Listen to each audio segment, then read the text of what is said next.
Welcome to Caesar's Palace.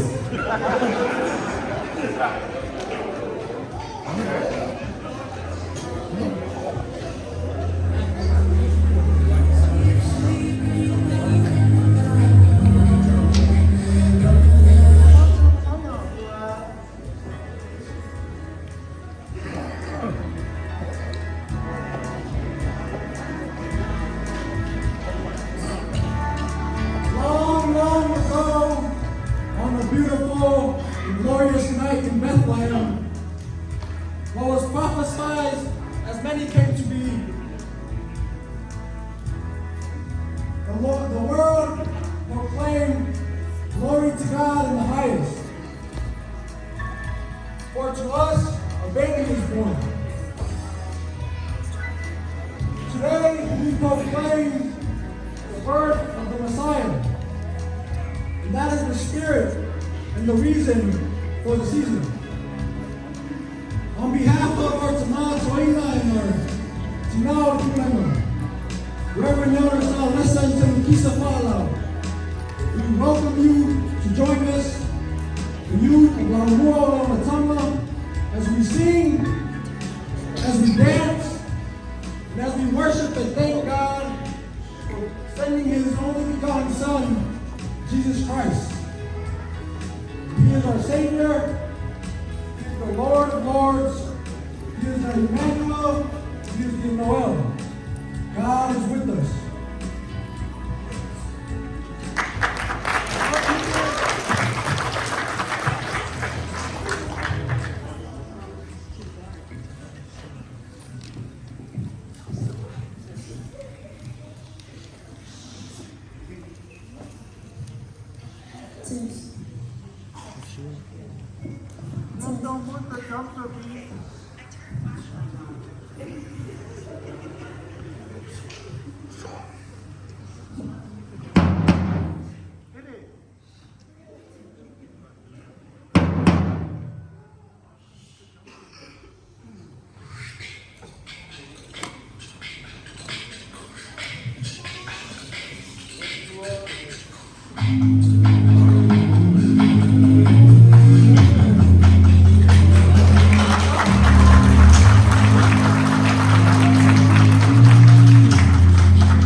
Sana,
worship God for waking me up that morning and just appreciate God for giving us His one and only Son. Christmas is also important to me because as a church, we are able to perform the story of baby Jesus. Those are some reasons why Christmas is special to me. So here is one Christmas Bible verse. For God so loved the world that He gave His only Son, that whoever believes in Him shall not perish but shall have eternal life.